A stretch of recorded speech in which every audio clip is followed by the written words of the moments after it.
হচ্ছে মিকাত অতিক্রম করার আগেই অবশ্যই আপনাকে ইহরাম করতে হবে।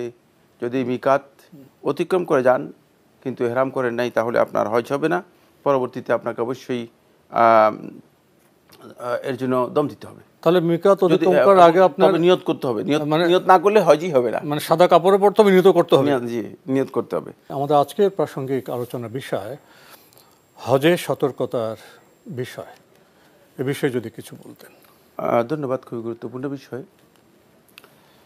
যারা হজের উদ্দেশ্যে রওনা করছেন এবং যাচ্ছেন তাদের প্রথম সতর্কতার বিষয় হচ্ছে কোনো অবস্থাতেই যেন তিনি ইহরাম ছাড়া হজ এবং ওমরার উদ্দেশ্যে যদি যাত্রা করে থাকেন তাহলে ইহরাম ছাড়া মিকাত অতিক্রম করবেন না। যদি ইহরাম ছাড়া মিকাত অতিক্রম করেন তাহলে আপনার ইহরাম হয়নি, আর ইহরামের নিয়ত করে অতিক্রম করতে হবে।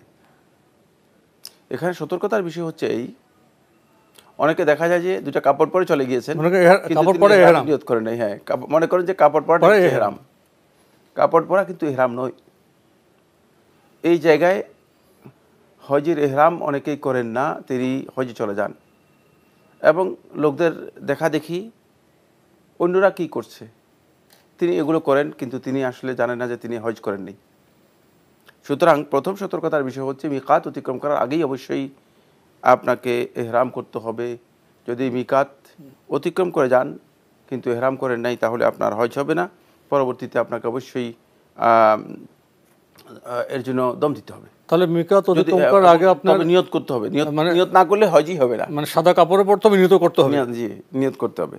এখানে দ্বিতীয় নম্বর যে সতর্কতার বিষয়টি আমি আলোচনা করব সেটা হচ্ছে যারা মক্কাতে যাবেন আল্লাহর ঘরের তাজিমের জন্য, যালিকা ওয়া মান ইউআযযিম শাআইরাল্লাহি ফাইন্নাহা মিন তাকওয়াল কুলুব। আল্লাহ সুবহানাহু ওয়া তাআলা কোরআনে কারীমের সূরাতুল হজের 31 নম্বর আয়াতের মধ্যে এই কথা বলেছেন যে আল্লাহর ঘরের তাজিমের বিষয়টি এটি নিজের অন্তরের যে তাকওয়া রয়েছে, তাকওয়া অর্জন করার একটা উপায়, মাধ্যম। এই জন্য আল্লাহর ঘরের তাজিমের জন্য যারা যাবেন তাদের উচিত হচ্ছে তারা আল্লাহর ঘরের অধিক পরিমাণে তওয়াফ করবেন, আল্লাহর ঘরে গিয়ে সালাত আদায় করবেন। দেখা যায় হজে গিয়েছেন কিন্তু তিনি আল্লাহর ঘরের তওয়াফও করছেন না। হয়তো ওমরার সময় তওয়াফ করেছেন একবার, এরপর আসলে তিনি আর তওয়াফে যাচ্ছেন না, তওয়াফও করছেন না।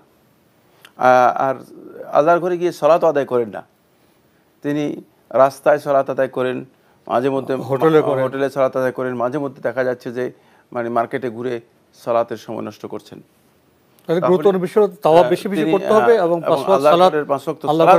আল্লাহর ঘরে আদায় করার জন্য চেষ্টা করবেন, কারণ অনেক বড় ফজিলত নষ্ট হয়ে যাচ্ছে। এটা আমরা বিস্তারিত আলোচনা করছি না, যেহেতু অনেক লম্বা আলোচনা। আল্লাহর ঘরের ফজিলতের বিষয়গুলো হাদিস দ্বারা সাব্যস্ত হয়েছে। রাসূলুল্লাহ সাল্লাল্লাহু আলাইহি ওয়াসাল্লাম বলেছেন, সালাতুন ফিল মসজিদিল হারামি খায়রুম মিন আলফি সালাহ ফিমা সাওয়া। মসজিদে হারামের মধ্যে একটি সালাত আদায় করা খায়রুম মিন আলফি সালাহ, 1,00,000 সালাতের চেয়ে উত্তম। 1,00,000 সালাত আদায় করলে যে ফজিলত রয়েছে, মসজিদে হারামে একটা সালাত আদায় করলে সেই ফজিলত রয়েছে লক্ষ গুণ বেশি ফজিলত রয়েছে। সুতরাং মসজিদে হারামে যদি আপনি সালাত আদায় করে থাকেন তাহলে এর ফজিলত অনেক বেশি। এই বিষয়টি আপনাকে মাথায় রেখে এখানে মূল্যবান সময়টি নষ্ট করবেন না। 3 নম্বর যে সতর্কতা খেয়াল রাখবেন, এই জায়গাটা পুরোটাই আল হারামুল মুকাদ্দাস, পবিত্র হারাম জায়গা, সংরক্ষিত, নিষিদ্ধ এবং পবিত্র জায়গা। এটাকে হারাম বলা হয়ে থাকে, মসজিদুল হারাম বলা হয়ে থাকে। এই হদুদের মধ্যে যদি কেউ কোনো অন্যায়, কোনো খারাপ কাজ, কোনো ধরনের মানে ষড়যন্ত্রমূলক কাজ, কোনো এগুলো করে থাকেন তাহলে তিনি অনেক বেশি গুনাহ মানে পাবেন, এবং সেটা কবিরা গুনাহ হবে সগীরা গুনাহ করলেও। আলেমদের মধ্যে অনেকে বলেছেন যে সগীরা গুনাহগুলোও সেখানে কবিরা গুনাহের কারণ হচ্ছে জায়গার মর্যাদার কারণে। এই সতর্কতা অবশ্যই আপনাকে অবলম্বন করতে হবে এবং এটা আপনাকে অবশ্যই খেয়াল রাখতে হবে। এরপরে যে বিষয়টি খুবই গুরুত্বপূর্ণ সেটা হচ্ছে সতর্কতার জন্য বলছি, 8 তারিখে ইহরাম করার পরে নফল তাওয়াফ করা অথবা আল্লাহর ঘরে গিয়ে তাওয়াফ করা অথবা আল্লাহর ঘরে গিয়ে ইহরাম করা কোনোটাই সুন্নাহ সম্মত কাজ নয়। যদি এটা ফজিলতের কাজ হতো তাহলে অবশ্যই সাহাবায়ে কেরামদের কাছ থেকে প্রমাণিত হতো, অবশ্যই রাসূলুল্লাহ সাল্লাল্লাহু আলাইহি ওয়াসাল্লাম নিজেই করতেন। 8 তারিখে এটা আমাদের এই অঞ্চল থেকে, বিশেষ করে আমাদের এই বাংলাদেশ থেকে যারা যাচ্ছেন হাজি সাহেবরা এই কাজগুলো করে থাকেন, এবং যারা আমাদের যে সমস্ত বাইরাই হজের এজেন্ট হিসেবে লোকদেরকে নিয়ে যান, তারাও এই ধরনের কাজ লোকদেরকে করার জন্য উদ্বুদ্ধ অনুপ্রাণিত করেন। সতর্কতা অবলম্বন করবেন। এরপরে যে সতর্কতাটি আমি বলবো সেটা হচ্ছে, মক্কায় অবস্থানকালে তওয়াফ করার ফজিলত সাব্যস্ত হয়েছে। মক্কায় অবস্থান করে তানঈম মসজিদে, আয়েশা মসজিদে গিয়ে বারবার সেখান থেকে ইহরাম করে এসে, অথবা টয়লেটে গোসল করে সেখান থেকে ইহরাম করে এসে বারবার যে উমরা করা হয় থাকে, এই উমরার কোনো ফজিলত হাদিস দ্বারা সাব্যস্ত হয়নি। যখন আমরা বলবো ফজিলত সাব্যস্ত হয়নি, তাহলে কেন আপনি এটা করবেন? আমরা তো কোনো কাজ করবো ফজিলতের জন্য, ঠিক না? তাওয়াফের ফজিলত আছে, হ্যাঁ, তাওয়াফের ফজিলত সাব্যস্ত হয়েছে, এই ব্যাপারে স্পষ্ট নস রয়েছে এবং একাধিক ফজিলত সাব্যস্ত হয়েছে। বাকি উমরা এর এখানে কোনো ফজিলতই সাব্যস্ত হয়নি।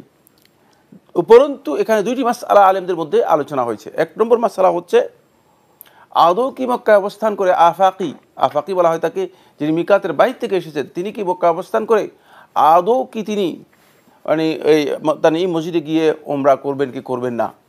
তানঈম মসজিদ তার জন্য মিকাত নয়, সুতরাং এখান থেকে তিনি ইহরাম করলে তার ইহরাম হবে না। এই জন্য তিনি এখানে উমরা করবেন না, কারণ তিনি মিকাত অতিক্রম করে চলে এসেছেন, তার মিকাতের ভিতরে তিনি চলে এসেছেন, সুতরাং তিনি এখানে উমরা করবেন না। আমরা প্রশ্ন